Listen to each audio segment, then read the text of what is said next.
அதிரடியாக இவர்கள் புகுந்த பொழுது, இடிக்காரர்கள் புகுந்த பொழுது, ரெய்டுக்காக புகுந்த பொழுது, அங்கே பக்கத்தில் இருக்கக்கூடிய ஜன்னலுக்கு வெளியில் பார்த்தீங்கன்னா கொட்டியிருக்காங்க. என்ன அப்படின்னா இந்த பிரிண்ட் அவுட் எல்லாம். என்ன பிரிண்ட் அவுட் அப்படின்னு எடுத்து பார்த்தீங்கன்னா எல்லாம் வாட்ஸ்அப். என்னென்னா வாட்ஸ்அப்பில் கான்வர்சேஷன் இவங்களுக்குள்ள நடந்த, நான் ஏற்கனவே சொன்னேன் இல்லையா, 2 வாரங்களுக்கு முன்னாடி சொன்னேன் தெரியுமா, விசாகனுடைய மொபைல் ஃபோனை வந்து கைப்பற்றியிருக்காங்க. அந்த மொபைல் ஃபோன்லேருந்து 3 மொபைல் ஃபோன்கள் கைப்பற்றப்பட்டிருக்கின்றன.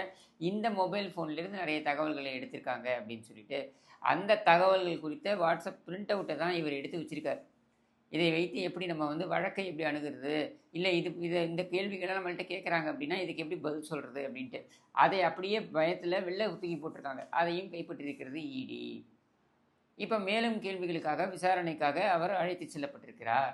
அவர் கைது செய்யப்படுவாரா அப்படின்றது கேள்விக்குறி. அது அது வந்து அடுத்த கட்ட நடவடிக்கையாக இருக்கும். அவர் வந்து இந்த ஸ்டேட்மெண்ட்டுக்கு வந்து உடன்படவில்லை என்றால், அதாவது அவரிடம் வந்து கைப்பற்றப்பட்ட அந்த 3 மொபைல் ஃபோனில் இருக்கக்கூடிய தகவல்கள் குறித்து விசாரணையில் அவர் வந்து ஒத்துழைக்கவில்லை என்றால் கைது நடவடிக்கை கண்டிப்பாக இருக்கும்.